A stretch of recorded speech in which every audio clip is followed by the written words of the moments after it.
শুরুতে নজর রাখবো ঝাড়খণ্ডে, সেখানে আদিবাসী উন্নয়নী লক্ষ্য। আজ জনজাতীয় গৌরব দিবসে পিএম পিভিটিজির উদ্বোধন। প্রধানমন্ত্রীর সরাসরি চলে যাব, সেখানে রয়েছেন প্রধানমন্ত্রী নরেন্দ্র মোদী। हमारे देश की युवा शक्ति जो आने वाले 25 साल में देश को नई ऊंचाई पर पहुंचाने वाली सबसे बड़ी शक्ति है। और चौथा अमृत स्तंभ भारत का मध्यम वर्ग, नियो मिडिल क्लास और भारत के मेरे गरीब भाई बहन, इन चार स्तंभों को हम जितना मजबूत करेंगे, विकसित भारत की इमारत भी उतनी ही ऊंची उठेगी। मुझे संतोष है कि 10 वर्षों में इन चार स्तंभों को सशक्त करने के लिए जितना कार्य हुआ है उतना पहले कभी नहीं हुआ। साथियों, आज तक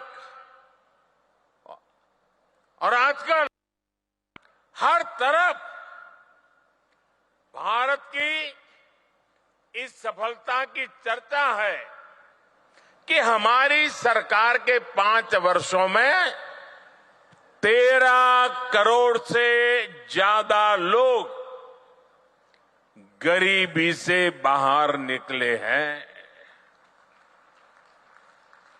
आखिर बीते कुछ वर्षों में ऐसा क्या हुआ जो इतना बड़ा परिवर्तन जमीन पर देखने को मिला है। 2014 में जब हमें आप सबने दिल्ली की गादी पर बिठाया, सरकार चलाने का दायित्व दिया, उस दिन से हमारा सेवा काल शुरू हुआ है। हम सेवा करने के लिए आए हैं। और उस सेवा काल के बात करूं तब उस समय हमारे आने से पहले भारत की एक बहुत बड़ी आबादी मूलभूत सुविधाओं से वंचित थी। देश के करोड़ों गरीबों ने इस बात की उम्मीद भी छोड़ दी थी कि कभी उनका जीवन बदल पाएगा। और सरकारों का रवैया भी ऐसा था कि वो खुद को जनता का माई बाप समझती थी। हमने माई बाप की भावना से नहीं, बल्कि सेवक की भावना से आपके सेवक की तरह काम करना शुरू किया। जो वंचित थे, हमने उन्हें वरीयता देना शुरू किया। जिन्हें सबसे दूर समझा जाता था, सरकार खुद चलकर उनके पास गई। जो दशकों से उपेक्षित थे, हमारी सरकार उनका संबल बनी, उनकी साथी बनी। ब्यूरोक्रेसी वही थी, लोग वही थे, फाइलें भी वही थे, कानून नियम भी वही थे, लेकिन सोच बदली। और सोच बदली तो परिणाम भी बदल गए। 2014 से पहले देश के गांवों में स्वच्छता का दायरा 40% से भी कम था। आज हम 100% के लक्ष्य पर पहुंच रहे हैं। हमारी सरकार से पहले एलपीजी कनेक्शन सिर्फ 50-55% घरों में था। आज करीब करीब 100% घरों में महिलाओं को धुएं से मुक्ति मिल चुकी है। पहले देश के सिर्फ 55% बच्चों को ही जीवन रक्षक टीके लग पाते थे। आधे बच्चे रह जाते थे, आज लगभग 100% बच्चों का टीकाकरण हो पा रहा है। आजादी के बाद 7 दशकों में देश के सिर्फ 17%, 17%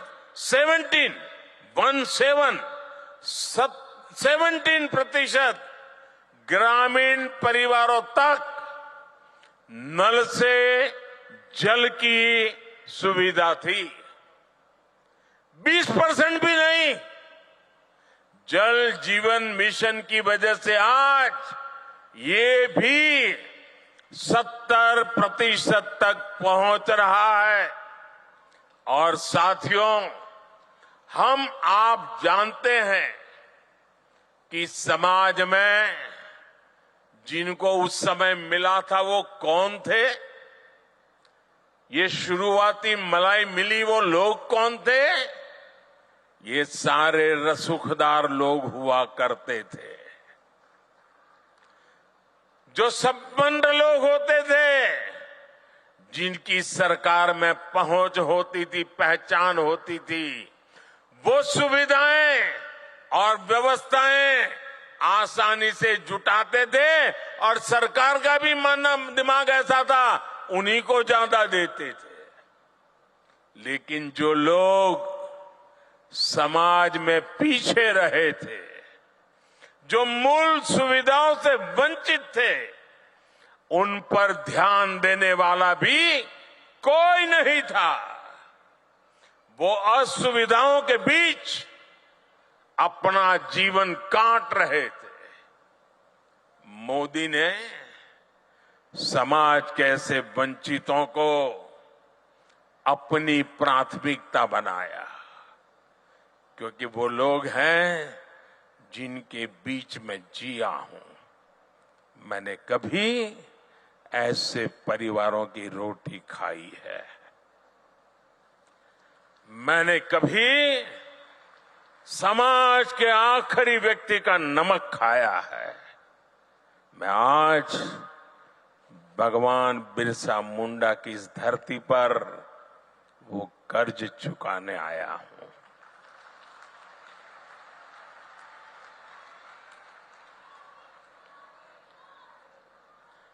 मेरे परिवारजनों, आमतौर पर सरकारों का रवैया रहता है कि जो आसानी से हासिल हो जाए उस लक्ष्य को पहले प्राप्त करो। लेकिन हमने दूसरी रणनीति पर काम किया। मैं तो ज्ञानियों को कहूंगा इसका अध्ययन करें। आपको याद होगा, आजादी के इतने दशकों के बाद भी 18,000 गांव ऐसे रह गए थे जहां बिजली नहीं पहुंची थी। 18वीं शताब्दी में जीने के लिए, अंधेरे में जीने के लिए मजबूर थे। उन्हें अंधेरे में जीने के लिए छोड़ दिया गया था, क्योंकि वहां बिजली पहुंचाने के लिए कई तरह की मुश्किलों का सामना कठिन था, मैं मानता हूं। लेकिन कठिन था तभी तो करना होता है। मक्खन पे लकीर तो हर कोई करता है, अरे पत्थर पर भी तो लकीर करनी चाहिए। और मैंने लाल किले से वादा किया था देश को कि मैं 1000 दिन में 18,000 गांवों तक बिजली पहुंचाने का कठिन संकल्प मैंने सार्वजनिक रूप से लिया था। और आज मुझे सर झुका करके कहना है कि ये आपके सेवक ने उस काम को समय पर पूरा कर दिया था।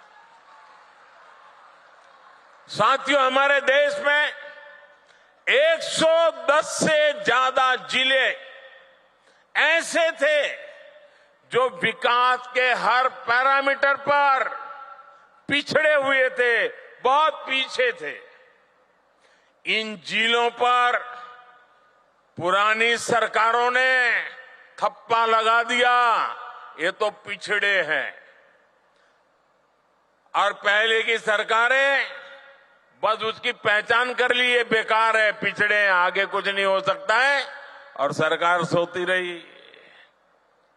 इन जिलों में शिक्षा, स्वास्थ्य सुविधाएं दशकों से दयनीय स्थिति में थी। और संयोग देखिए कि इन्हीं पिछड़े जिलों में देश की सबसे ज्यादा मेरे आदिवासी परिवारों की जनसंख्या रहती थी।